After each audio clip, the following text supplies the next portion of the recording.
Hey, what's up? It's Tiffany. Before we get started on this week's episode, please be sure to send us your requests at booshakalakapodcast@gmail.com. You can find us on Twitter X, booshakalakapod. You can also find us on Spotify, Apple Podcasts, and Instagram at booshakalakapodcast. Hello, everybody. Welcome back to the Booshakalaka Podcast. My name is Bobby, and I'm joined with my co-host, Pierre. Listen, Nick, when she was born, Tom was God knows where. With God knows who. And I asked the nurse if she was a boy or a girl. And she said it was a girl. And I wept. I'm glad it's a girl. And I hope she'll be a fool. It's the best thing a girl in this world could be. A beautiful little fool. All the bright, precious things fade so fast. And they don't come back. Consider me stumped. The Great Gatsby, my favorite movie. Never seen it. Oh, you're trash. Which rendition is your favorite? The Leo one. Okay. Push your screen back. So Back. There's a lamp right here. Okay, there you go. Now you're in frame. Because the top of your head wasn't in frame. Anyway, technical difficulties. Technical difficulties. All that? All that. All right, so we are back this week for our April anthologies, and I decided to spring this little 1996 made-for-TV gem onto Pierre. Please be warned, he's probably going to curse me out. And I'm ready for it. I was excited write for it. in, send messages. I refuse to continue to let her subject me to bullshit. This is a bullshit movie, and she knows it. So I'm not going to have it anymore. Send suggestions now. I'm not going to keep reviewing this bullshit. This is bullshit. I was thoroughly entertained. Thoroughly entertained. So Trilogy of Terror 2, sorry, Jay, we're doing a sequel and you're not on it. But this is more of like a remake, actually. Because it was made in like the 70s or whatever. So this is pretty much a remake. So Jay, get over it. So this is a made-for-television anthology film. And like I said, a sequel to Trilogy of Terror. And the film follows the same formula as the original, with one female lead playing parts in each of the three segments. So there's three segments on for this movie.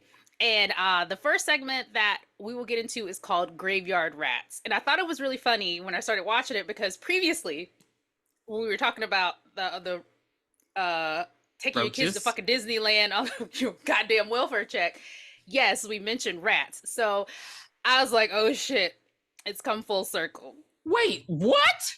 Taking kids to Disneyland on welfare check? That's what he said on the yeah, okay, yes.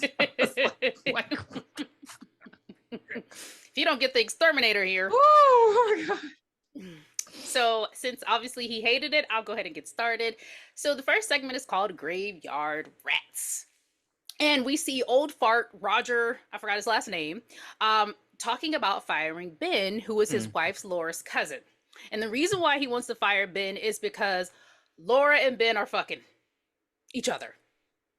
Right. And they are cousins. They're cousins.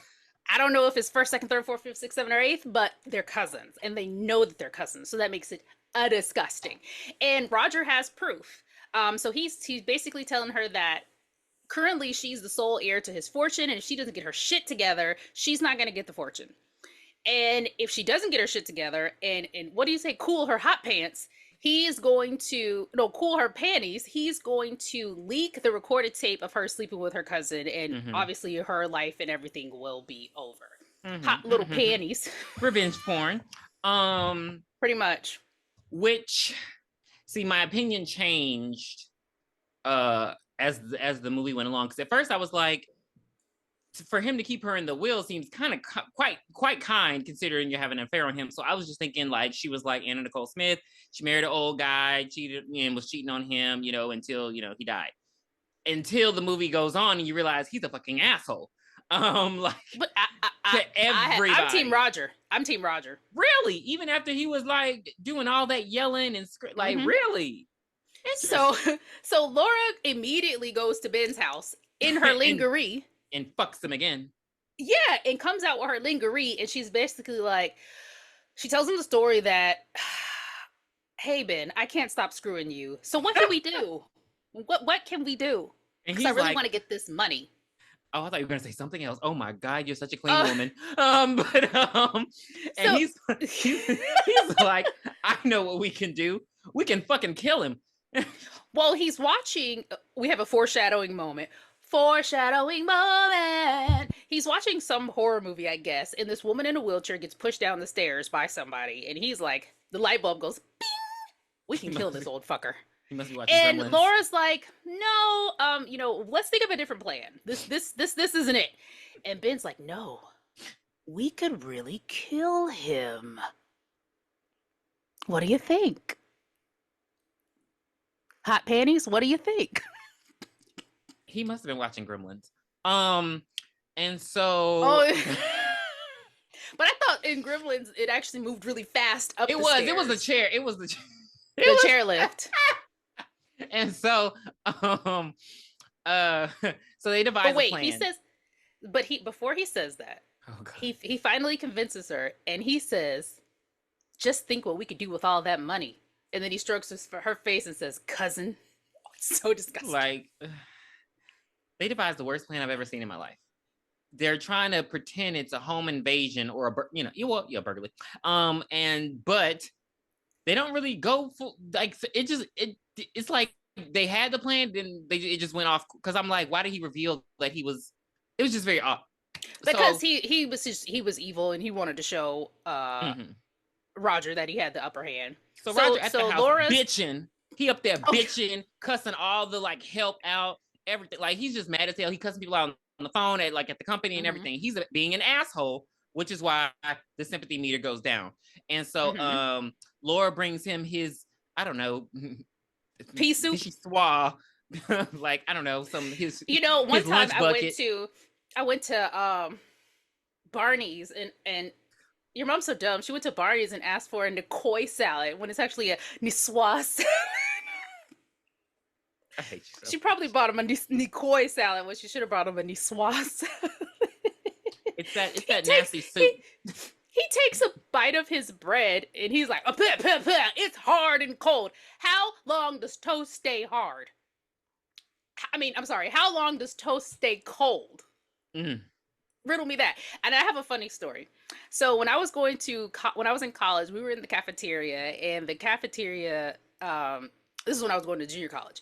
The cafeteria had basically nothing on the line because if the football players got in there, they ate all the food. Like, they just, like hound dogs. And I had a friend that went in there.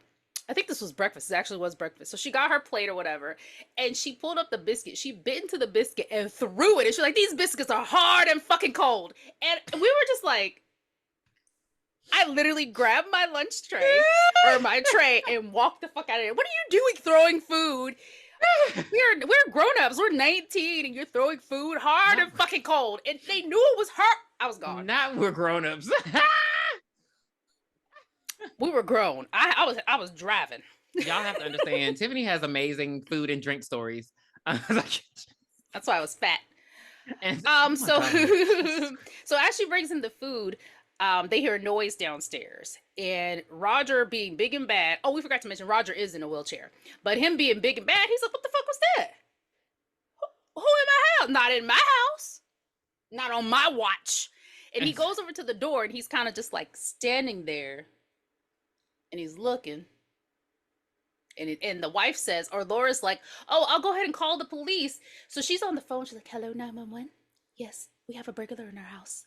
Yes, I think he's downstairs. We live at 452 Pussy Way. And wow. Please come help. Thank you so much." Did I just say fuck you? Did you hear that? She said fuck you to me. Fuck you too, you whore. So Roger is like, "I'm about to go and check it out." And Laura's like, "Wait, let's call the police." And he's like, "Again, not in my house. And Laura grabs a gun, and he's like, "Where the hell did you get that gun from?" But for some reason, it was just like on his counter. It was on his desk, so she didn't really like go searching for it. That was kind of weird. Yeah. So, but this movie is... So he goes into the hallway, and immediately Ben comes up dressed in all black. Immediately comes up and starts pushing Roger's... Every man, all dressed in black. black wig, silver, buttons, all down her back. Immediately pushes Roger down the stairs. And I mean, he pushed him with sheer force. Like if they do a coroner's report, they're gonna know he didn't trip down the stairs. There was just too much force, in that push. Because he don't even push the wheelchair down the stairs with him. He like pushes him out of the wheelchair when he pushes them. I really hope that's the sun kiss. He dumps him. And so yeah, it was very much so what they want to do to Charles Xavier in one movie. And so and so he's dead. He's dead as a doornail. And it's crazy because, well, I mean, I understand you can die from falling down the stairs, but it didn't look that high up. I thought he would at least got some like bruising, maybe concussion. Well, I think the reason why it's kind of hard to kill you is because you are actually moving your legs, moving your arms to kind of try to break your fall. But because he was wheelchair bound, he was pretty much unable to do that. Mm-hmm. So I'm going to assume that's why. And let's just say he broke his neck like Madeline Ashton, He broke his neck at the bottom of the stairs, but he ain't coming back, baby. He don't got no kind of elixir. And so we slip to the next scene, and because she's a white woman, it's an open and shut case. They question her at home. She doesn't have to go down to the station, and she's free to go. They believe everything she says. You know what? He was old. He slipped down the stairs because somebody broke into the house. Whatever. And he tries to do everything himself. Like, it was very like, all right, okay, sounds plausible. Sure, we don't need to investigate this. He's old anyway. Enjoy your day. Enjoy your night, ma'am. So then we see Ben and Laura headed to the mountains, and apparently this is where Roger's family is all buried. I feel like we're moving too fast. I feel like we're skipping a scene. Did they meet with the lawyer yet? No, not yet. That's after. So Ben and Laura are headed to the mountains, and Ben literally keeps harping on the fact that he's sleeping with his cousin. Like, he keeps saying like all these inappropriate things. Hey, cousin, your coochie smells good, cousin. Just so much stuff that he's just he didn't say that, but I mean, it's just really uncomfortable and really inappropriate the way that he's talking around her, and he keeps calling her cousin. But it is kind of like a way to keep police off their track. She's going with her cousin to her husband's funeral, which sounds right. And he's actually the VP of the company. Oh, I forgot to mention, Roger was getting ready to fire Ben. Mm-hmm. So, of course, that's when they came up with this story. So, now Ben probably is now the president or whatever. So they go into the bar of the hotel, and we see these three gravediggers. Well, they're not gravediggers, three caretakers, talking about basically people that they have buried. Mm-hmm. And one guy pulls up the middle guy's hand. He's like, hey, I don't remember seeing this ring on your finger. And he's like, oh, what about this bracelet? What about this watch? So come to find out, this motherfucker is robbing the dead. So when he goes to bury them, he basically buries them after the funeral, and then he digs their grave and takes their property and then close everything back up. Mm-hmm. He's crazy. I mean, they do it to Egyptians. And so... And so they have his funeral, and they meet with the lawyer. Well, she has a meeting with the lawyer. I'm sorry. And so hold on. You're still going too far. I know. I'm gonna shut up when it comes to that time. I'm gonna give you 1, 2, 3 and go. So the caretaker's name is Stubbs, and he introduces himself to the couple. He knows who Laura is, and he's the one taking care of Roger's body. And he has been ordered to bury Roger in the south end of the graveyard. And he's like, that ground is ate up. I don't know what's biting me, but I know I'm ate up. So he's like, you shouldn't get buried there because it's thousands of big ass rats down there. And he's like, I suggest you get a steel coffin, because apparently they got Roger the cheapest fucking wooden box to put him in. It was probably an Amazon box. Well, Amazon wasn't out then. So it was probably like a Costco box. And they're like, Ben's like, you trying to stick me for my paper? No, we're not doing that. He's going to have his old ass buried there. I don't believe anything you're saying. They really think that it is just a ploy to get more money for them.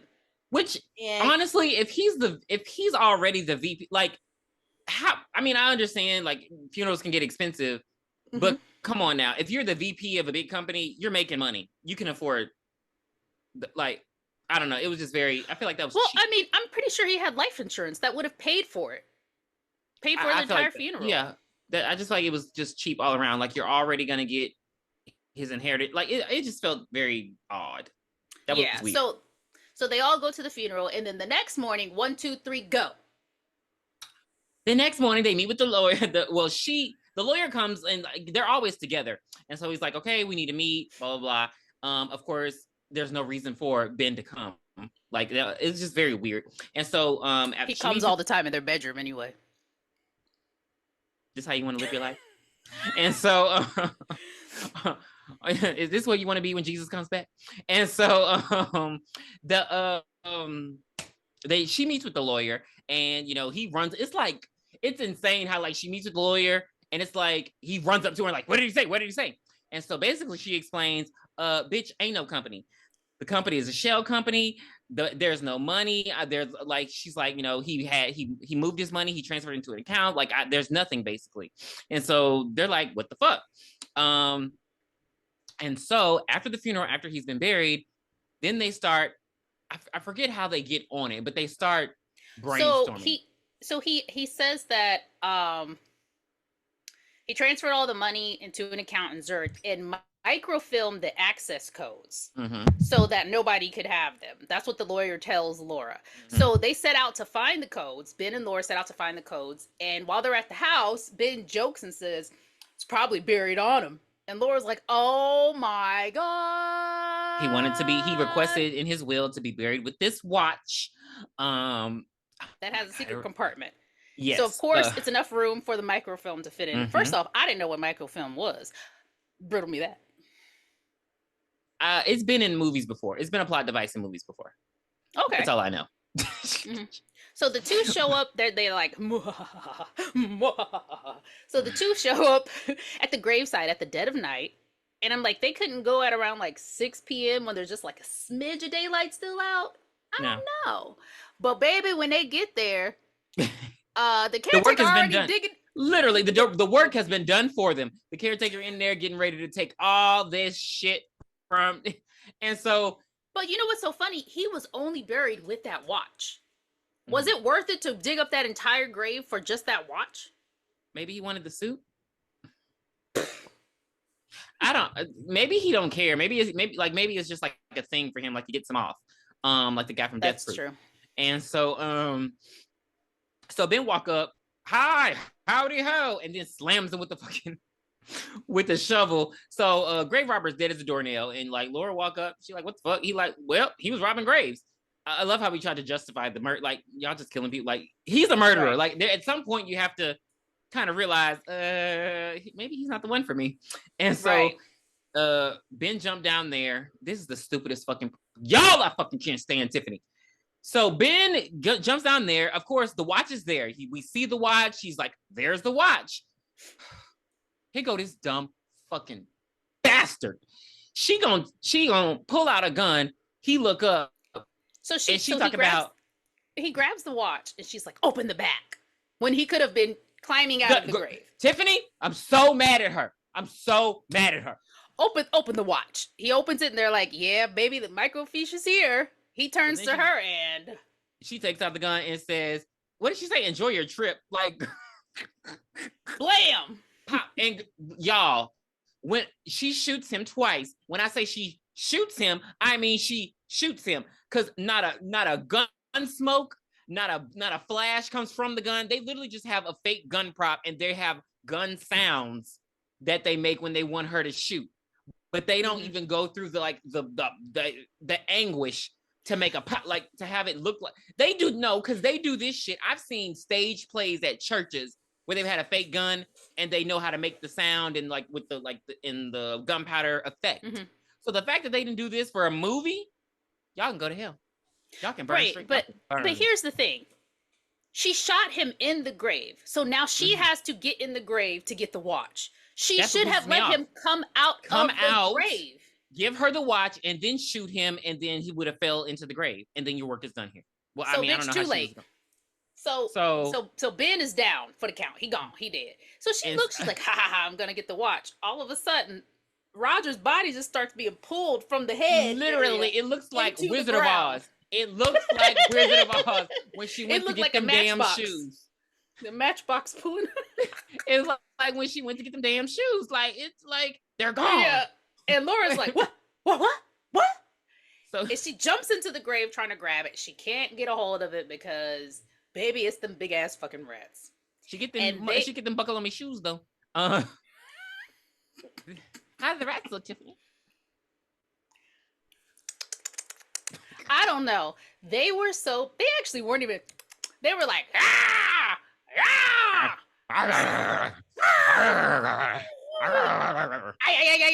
Remember that from John Tucker Must Die?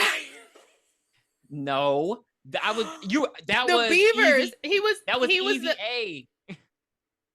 Oh, you're right. Woodchuck. You're right. Woodchuck. Yeah. That's what I was doing. Yeah. I hate that our minds went. That was Easy A. My bad. I thought it was John Tucker Must Die. Very, pretty much. No, because the reason you think that is because it's the same guy in both movies. Like the guy from You. It was the same, same actor. So that's why you thought that. He was John Tucker's brother. He was the other Tucker. Okay, yes. Okay, that's why. So yeah. I mean, I remember the first time I saw that part, I laughed so hard. I was like, this movie looks stupid. And then that part, I was like, I'm in, baby. Thank you. So Roger's body's being dragged. She can't get it. And then she actually goes down into the rat's nest. At this point, I would have been like, you know what? Let me just go and sell this big ass house that I'm in. That'll sustain me for the rest of my life. Because when I say the rats are big, they're bigger than like opossums. They're like huge. Dog size. I would say they're about bigger than Nola. And you have wait, you said did you hear that? Yes, that's what I was like. Now she like, keep my name out your mouth. That's when you know you have a black dog. Bigger than Nola. Woo! Sounded like Brian. They're like the size of bulldogs. And there's like 5 or 6 of them. And she's still trying to grab the body. She can't. All of a sudden, one starts chomping on her leg. Oh my God. Right at that point, bitch, you know you got rabies. You know she got rabies. Oh yeah. That's what I'm saying. She should have just they sold don't even the look house. healthy. They don't look like healthy. No, like their teeth are like my 2 fingers. That's how long their teeth are. Like it's ridiculous down there. They ate some Chemical X or some ooze from Ninja Turtles. Oh my God. Something they did. Oh, you know what they were looking a little like Rocksteady. Even though he was a warthog. I'm not doing this with you. Wait, or was Not Bebop today. the warthog? I didn't watch Ninja Turtles. I don't know anything about Ninja Turtle lore, but they ate pizza. That's all I know. Oh my God, I was a huge turtle fan. Something's wrong with you. Like you be a good nerd and then you turn into the worst one. And so mind you, she's letting them bite the fuck out of her. Like what she don't take out the gun until the last minute and she fire off some shots, but she don't even hit it. Like it's like, how are you missing them in this little bitty ass tunnel? Does she ever get the watch back, or she kind of just says fuck it? Yes, she actually does get the watch back. Once but she has to go down deeper into the cavern. Like she keeps following them, which pisses me off. Like the watch was right there. Like but anyway, she shoots them. She grabs the watch. She puts it in her shirt. So I'm like, okay. And then she tries to back. Question. So the watch. Oh, okay. Never mind. So when Ben picked up the watch, he didn't detach it from the body. No. Because it was okay. Okay. This is when she pisses me off. Like you said, she should have let him come up. Like it happens all the time in movies. Let them give you the item before you kill them. Like, and so the fact that, but she keeps going deeper in the cavern and she's trying to back up, but the rats are behind her and in front of her. So then she like shoots them. We got the place surrounded.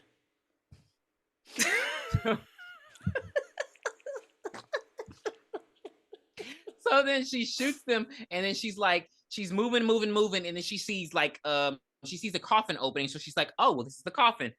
This is when I didn't feel bad for her. But when I tell you I would have died in this moment, like I would have prayed that God sent me a stroke, because she gets to the coffin and she's like, she thinks like, but again, she knows the coffin door wasn't closed, but she gets to a coffin and she tries to push up and she realizes she's in the wrong grave. Like they done stole the body from this grave and this is actually buried. He ain't dig this one up. So she's stuck there and here they come in the hole and they just start biting. She's like, oh God. She run out of bullets. For the love of God. Oh, like that is the worst way to die. Like, and they just be eaten alive. I just can't imagine, because this is slow, painful death. And even though they're big, it's gonna take a while. This is the consequence of fucking your cousin and killing your husband, and then killing your cousin that you were like. What was the point? Like, girl. Like it's just like she like. I didn't understand the point of keeping him alive this far. Like, it just was. That was terrible. that was a terrible way to die. In retrospect, had the movie been done with a good budget, it could have been very good and scary. Mm-hmm. I hate you so much. Move You to the want to next one. rate Move this? to the other. You want to rate it? Okay, we'll keep it moving. Okay, I'll give it a 3. No, I'll give it a 2. There were no black people. Out of 10? A 2. There were no black people. No, at I all, give it and 5. I think it was decent for a little quick 20-minute short. I give it a 5. It's half. Again, how are these movies over an hour? And so moving on to the next one. Called Bobby. They call the king of R&B. Bobby! Bobby, you speak English. And so we're down in Arlington, Texas. And so this mother is... Well, first off, we see Alma, who is the mother, dressed in all black. I guess she just came back from the fight with Copperhead, at the baseball diamond. And she's looking out the window. Go ahead and say it. You want to say it? Say it. Say it.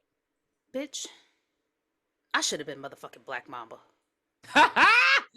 Y'all, let me tell you about another food story with Tiffany. We're out to eat. I think Tiffany may have had a steak or a pork chop or something. And I don't she grabs her silverware and she loses control of her knife. But baby, she catches it before it even hits the... Where were we at? Oh, Charlie's. Hell no. It was at a nice place, actually. And you what nice place did we go to when you were a kid? I don't know. It had a fire pit outside, but it was... and you... was this when we were kids, or when you were a kid, or when I came to visit you a couple years ago? When you came to visit me, a couple years ago. Oh, okay. I don't know. That place was nice. It was like, and ranch, the knife slipped out of your... Yeah, and the knife slipped out of her hand, and she caught it. And the first thing out of her mouth wasn't "ooh," or "oops." It was, "I should have been motherfucking Black Mamba."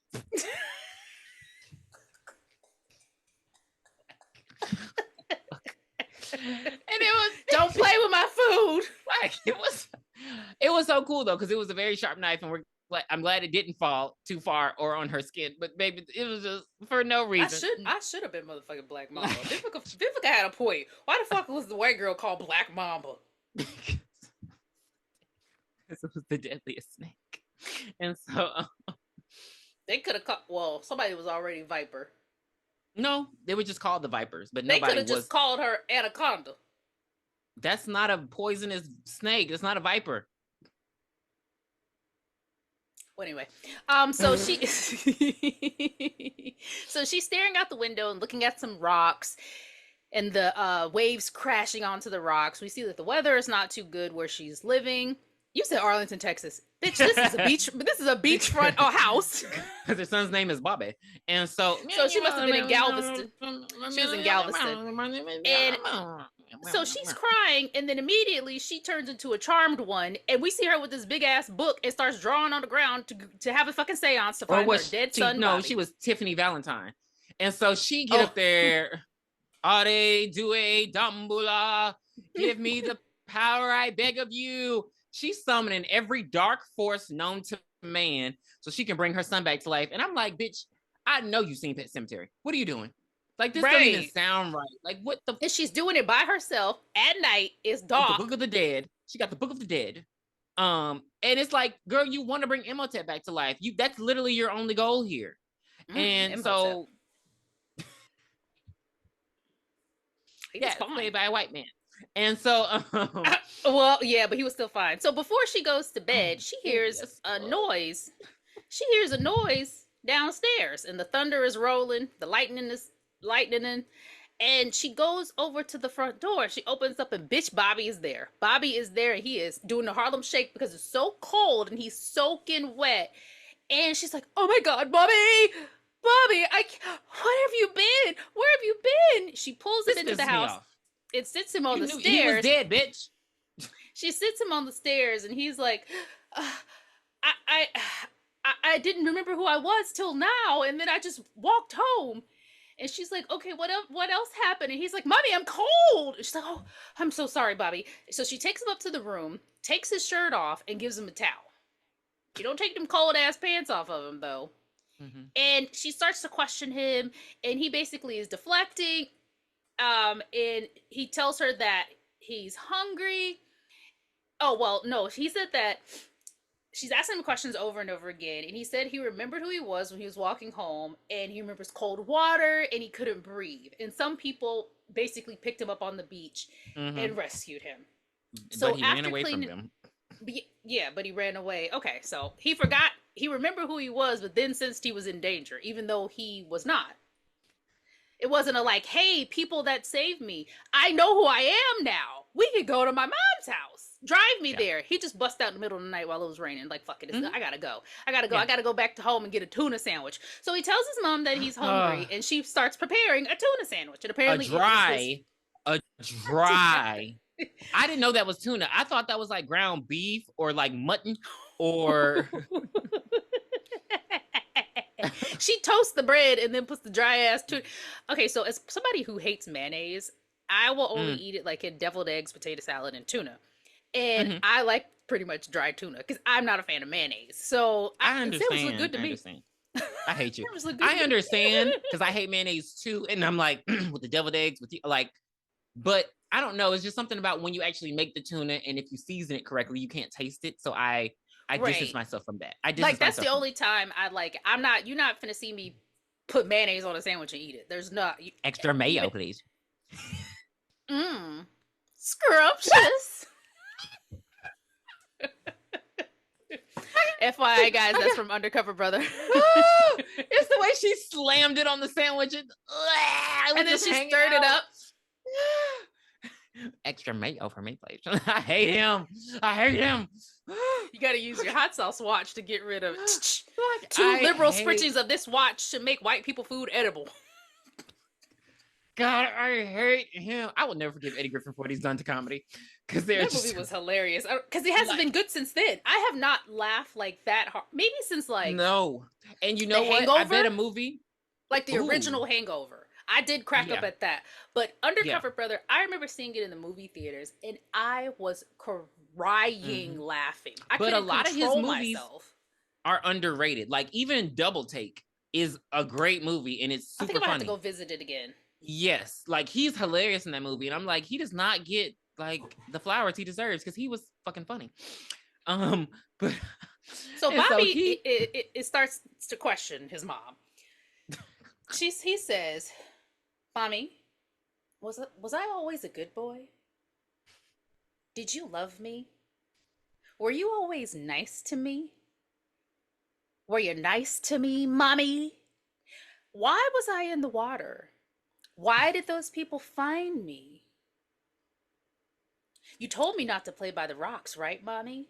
And she's just like, the fuck is going on with him? And she finally gives him the tuna sandwich, and he's like, I don't want it anymore. She's like, but Bobby, it's your favorite. I don't want it anymore, Mommy. You know what I want to do? I want to play hide and seek. And then he skedaddles out of the room, and she's like, the fuck? Did he just get back in from the rain? I don't have time. So she's looking for him, and she's basically getting pissed because he's playing and he's walking around, Mommy, running and stuff, and he ends up throwing like I guess a piece of marble at her, and it crashes into a mirror, and it almost hits her, and she's like, wait a minute, that's when she kind of like, becomes really alert. She's like, okay, Bobby, what the fuck? So she's yelling. She's like, Bobby, get down here, and he's like, oh. Is that how you used to talk to me, Mommy? Maybe that's why I left, Mommy. Gaslighting as a motherfucker. He's a gaslighting motherfucker. She's walking by the stairs, and he pushes a plant, which for some... there shouldn't have been a plant there. No. But he pushes a plant, and it almost falls on her, and she's like, Bobby, stop it! You could have killed me! You could have killed me! And then why did she crawl over when the phone... I didn't understand why she was crawling. I was like, is her leg injured? Well, he cuts the power out first. So she said, and then he's like, aren't you glad the lights are out, Mommy? We can play better when the lights are out. How did the phone ring if the lights were out? So because it was a landline. Oh. What the hell's wrong with you? So the phone rings, and she goes to the phone, and it's her, and she's like, somebody please help me! Help somebody! And it's her husband. He's like, hey, what's her name? Alma, it's me, John, calm down. And she's like, oh my God, John, oh my God, it's Bobby, he's back. And John's like, no, Bobby's dead. She's like, oh my God, John, won't you fucking listen to me? Bobby is back and he's playing these games and I don't know what's going on. And John's like, you don't know what's going on? And she's like, no, Bobby's playing games. Bobby's playing games? So every last couple of words she says, he repeats her like she's 2 years old. Like he's 2 years old. And she's like, why are you repeating everything I say? And he says, repeating everything you say? Bob, mommy, I got you. It's me, Bobby. Bobby can burn in hell. This was such bullshit. Like, this is bullshit. And she then realizes that the fucking phone cord was cut. So I don't know how it was ringing at that time anyway. Oh my God. Mommy, it's me, Bobby. So she's stumbling around the house with the lights off, and then she hears some shattering, clattering, clangering.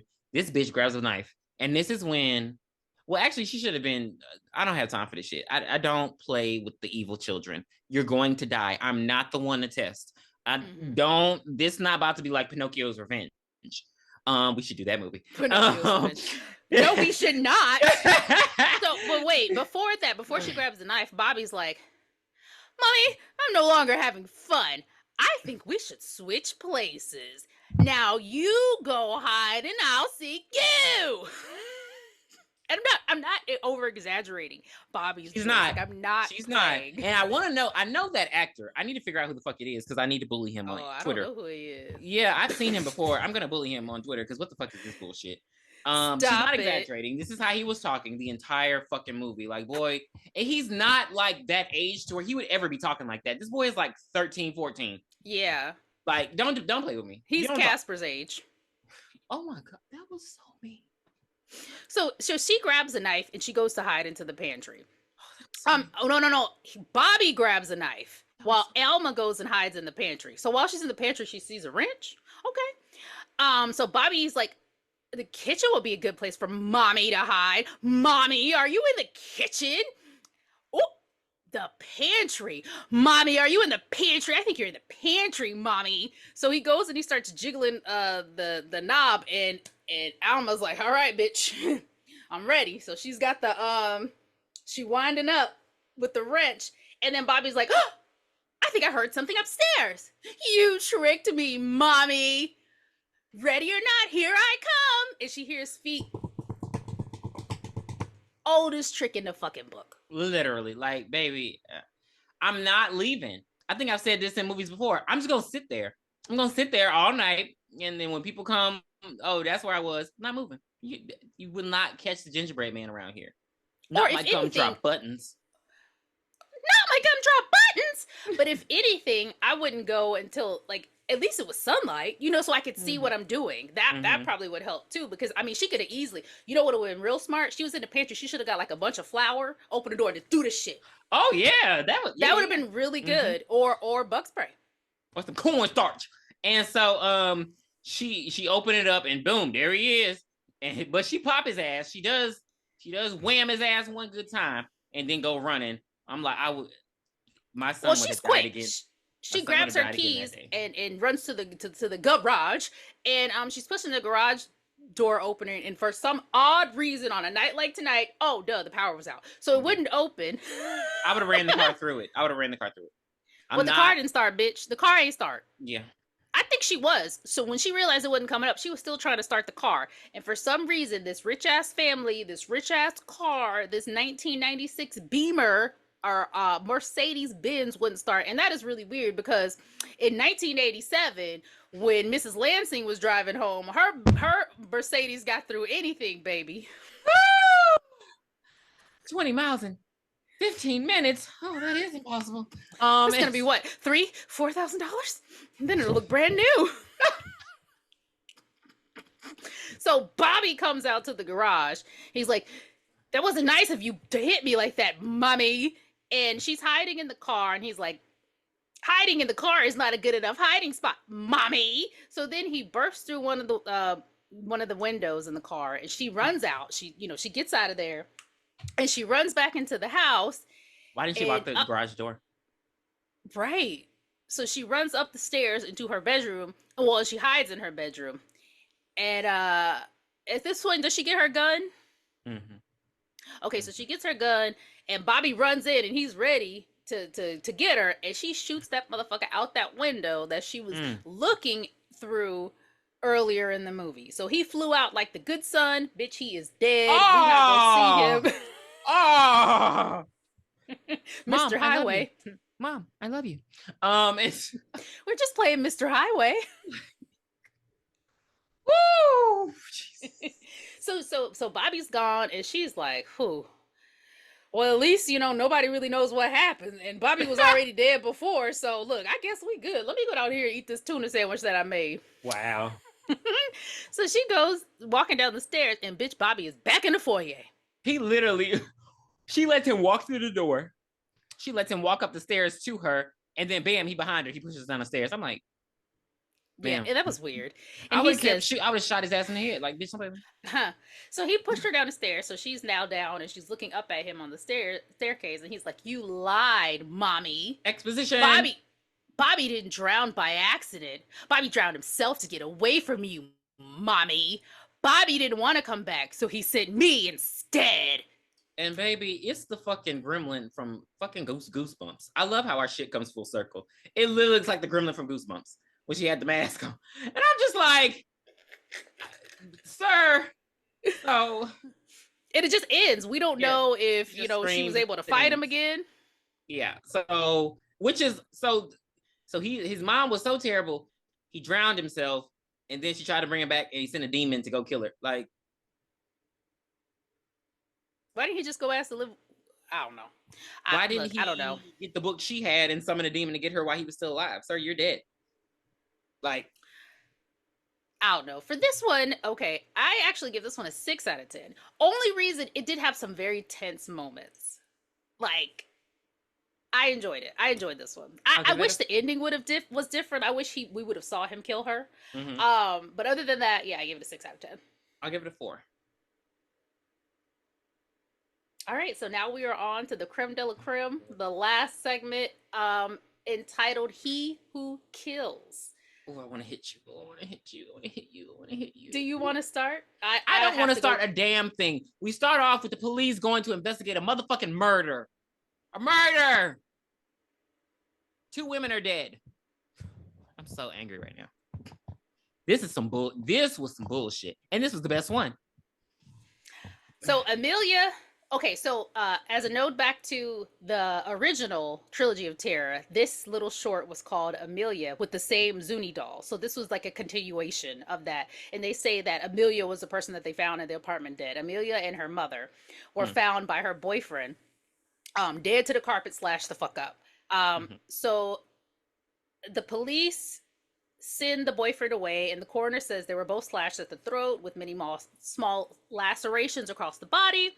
And while they're looking for evidence, another detective calls in, I guess the chief of police, I don't know, and he finds a doll charred in the oven. And they also find a cloth with instructions on it, basically telling you how to bring the Zuni doll back to life. It's called a Zuni fetish doll back to life.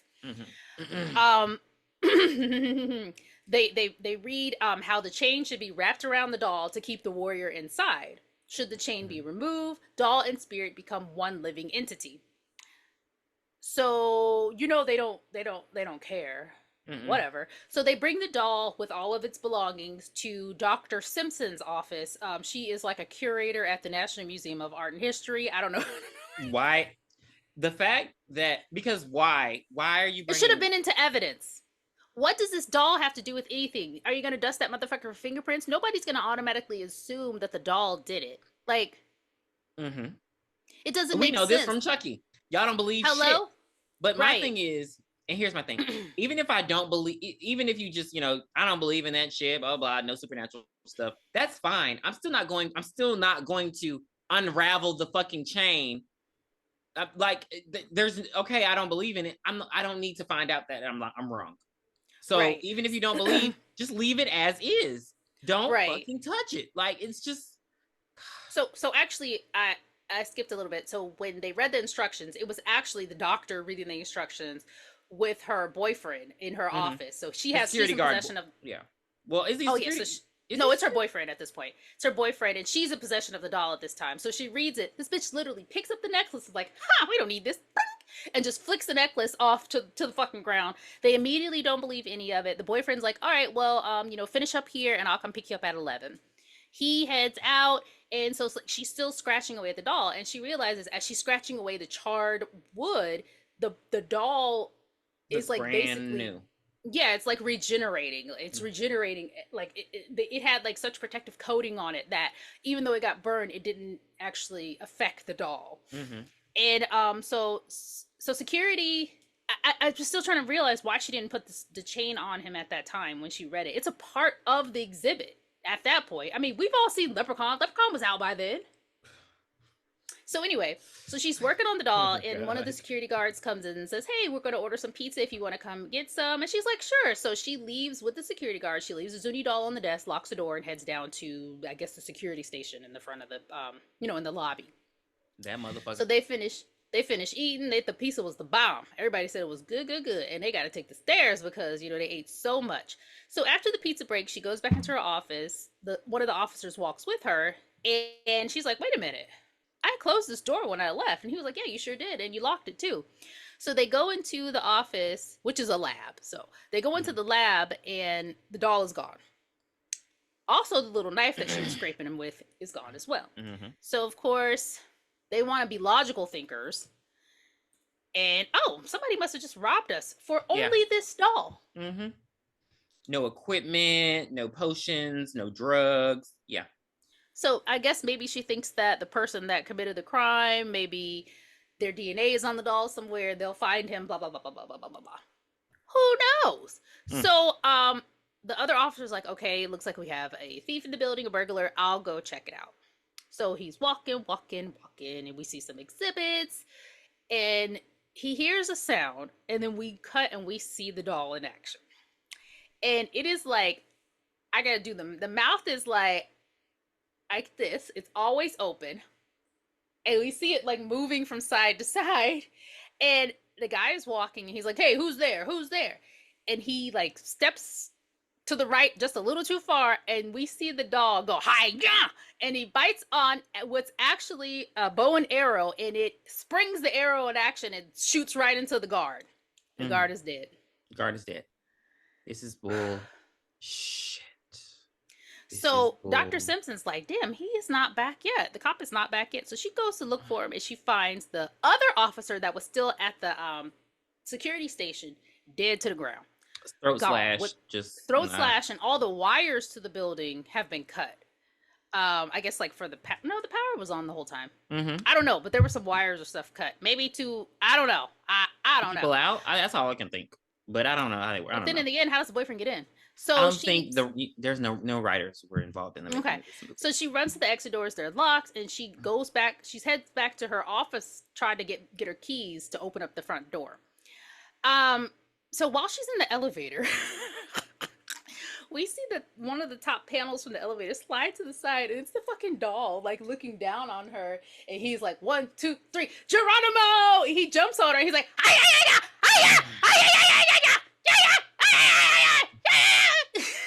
I want y'all to understand she's not exaggerating.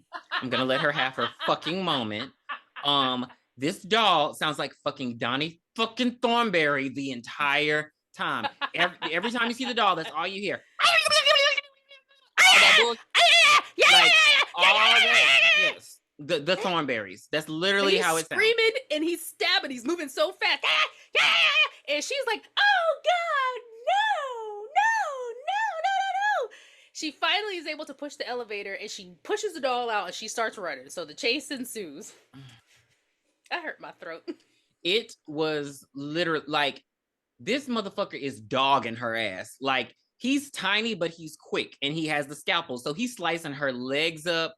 It's so, you almost feel bad for her, because it's like, damn, what do you do? He's fast. He's fat. Like, it just, oh, it pisses me off so much. So, because even when she tries to be smart, she can only be so smart because he literally just has an advantage. He's tiny and fast. He's small but nimble. So she gets back to her office. Of course, she can't find her keys, and So basically, she has locked him out. She locked him out of the office, and we see like his little knife scraping underneath the door. And while she's looking for her keys, bitch, the Zuni doll turns himself into a motherfucking baseball and just crashes through the window. And he jumps up and he's like, hey, yeah, yeah, yeah, yeah, yeah. He's cutting her neck up, her face up, her hair, like titties. It's just it's not funny because it's really horrific. And so she grabs an axe. She doesn't grab the necklace. No, but she grabs an axe and she starts swinging it at him. And I'm like,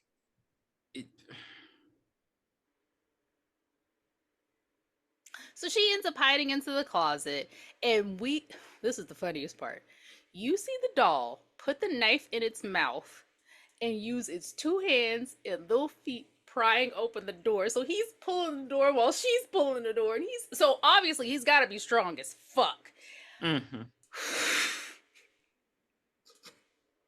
I hate you so much for this. This is a two-person podcast. I need to participate. I hate you so because this is bullshit. So at she gets out and she decides to think smarter, not harder. So she sees a case. There's like this it's like, I don't know what material. I'm gonna say it's plastic. She sees this plastic case, and so what she does is she bends down, opens the case. What does he come do? He comes charging, and she traps him in the case. And we think the day is won. She locks the case, she puts it on the desk, and she goes and tries to get her keys. Because they're like in between a desk and like something else. It don't take, okay, so, hold on. So even though he's trapped in the box, he still has his knife. And so he's poking through it.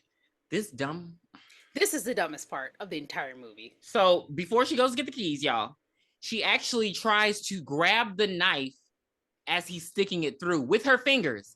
And of course, because she's a dumbass, every time she tries to grab it, he just retracts it and stabs her. So she's getting her fingers. I'm surprised her fingers don't like come off because he's stabbing her repeated. Like she tries this like maybe 4 or 5 times. And I'm like, girl, what's the sign of insanity? You're not going to get a different result here. You are not going to just, she's trying to grab it like with her index finger and her thumb. Like, you're not about to grab this knife from him. Go get your fucking keys and leave.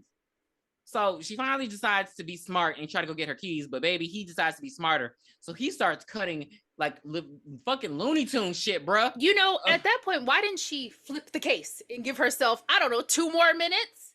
Or why didn't she put like a book on top of it? No, because she had a metal container that she had hit him with. Why didn't she put the metal over him? He wouldn't have been able to cut through that. It's just that too. But she's a doctor. And she's trying to get the keys. She instant for him. Baby, when I tell you this motherfucker cut that hole in that so quickly, before she can, like, she barely touches them before he's out of the box. Out of the box. And so, man. So she goes over. So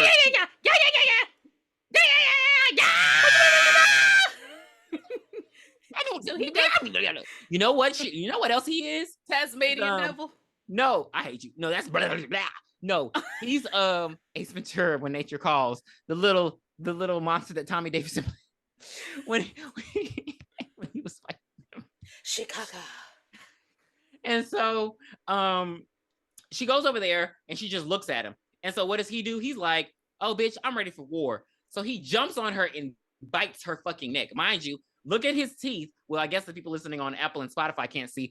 Look at his teeth and Tiffany's background. Look how fucking sharp they are. I thought she was a goner because all he had to do was bite and pull. But he doesn't pull. He holds. He would have ripped her fucking. Yeah, because I mean, he could have killed her right then. But he's just on her, just biting her, and she's just like, for the love of God, yeah, do me right. And so, she decides to be smart, and she has a vat of sulfuric acid.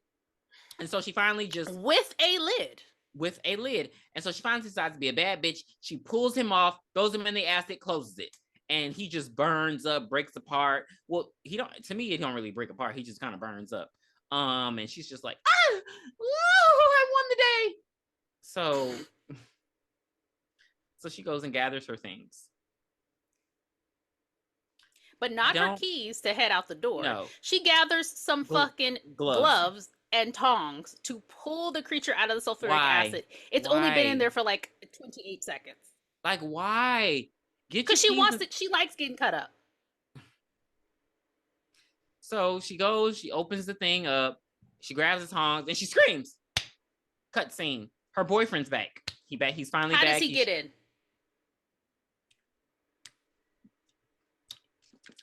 And a big ass museum is gonna have so many exits. It's gonna at least be 4. He comes in through one of the emergency exits. And Okay. so he comes in and he walks through, and then before he goes to the door that will lead to her office, she like jumps through with an axe. She like kills him with an axe. And she jumps through and she's like, hiya! Yeah! And she now has the pointy teeth, the axe, and she kills him. So she is now possessed by the Zuni doll, I guess because it bit her. But my thing is, when she screamed, did it jump out?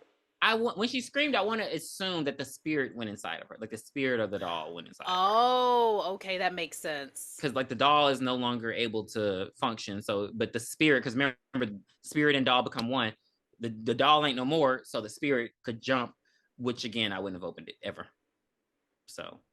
No, it would have died there. It would have been a part. It would have been a part of the fucking museum in that damn sulfuric acid. just chain up the acid so nobody can open it. And it just. I'm sorry. It wouldn't have came out unless somebody was able to put the necklace back on it. But come on, that wasn't gonna happen. So that was the end of He Who Kills. I'm just going up in points. So I'm gonna give that one a 7. That actually scared the shit out of me when I was younger. So this came out in 96. I was 13. It scared the hell out of me. I was so scared. And it came on TV. And I watched it by myself. It was so scary. I'll give it a 6. Okay, you enjoyed the Zuni dog. Yeah! It was just a very real situation. The threat was real. I can understand why. I mean, she made stupid decisions, but I can understand why it was difficult to survive the doll. Okay. So, I just took all 3 of my scores and basically added them up and divided them by 3. The entire movie for me gets a 6. I definitely enjoyed He Who Kills, and Mommy's mad at you, Bobby. Oh, I said it wrong. Bobby's mad at you, Mommy. The Graveyard Rats. So it was literally worst to best in order of the movie. Trilogy of Terror 2 is something. No, it was painful. It was so painful. It was so painful. I need y'all to send suggestions because she'll keep making these decisions and making me watch these movies, and I cry at night. So yeah, the whole movie for me gets a 4.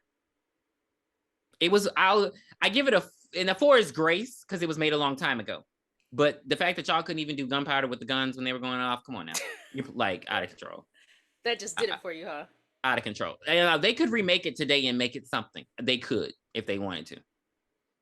Because I they think could make a whole movie with the Zuni fetish doll. I'd watch it. Yeah. It'd be amazing. They really need to coast on that actually, because Jesus. Yes. So that'll do it for Trilogy of Terror 2. She knows. She knows. Okay, well, what would you like to do next week? Because you're not gonna like the next suggestion that I have. So what would we you already know? We already have decided what we're doing. All right, guys. So please be sure to come back next week when we review Snoop Dogg's Hood of Horror. Yeah!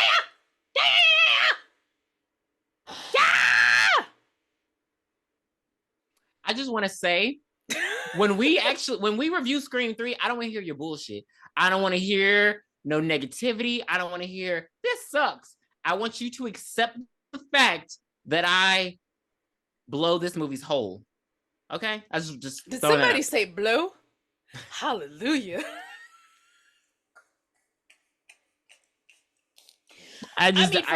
For Scream 3, I'm not saying anything. See? I'll just rate it in the end. I hate you. 2. All right, guys, that will do it for Trilogy of Terror. Please, like I said, be sure to come back next week when we do Snoop Dogg's Hood of Horror. We have 2 more anthology movies before April anthologies are over. Please be sure to send in your suggestions to all of the apps and sites and emails that I listed at the beginning of this podcast, and we will see you next time. Thank you, Bye-bye. everyone. Bye. Where did you hide it, Dan?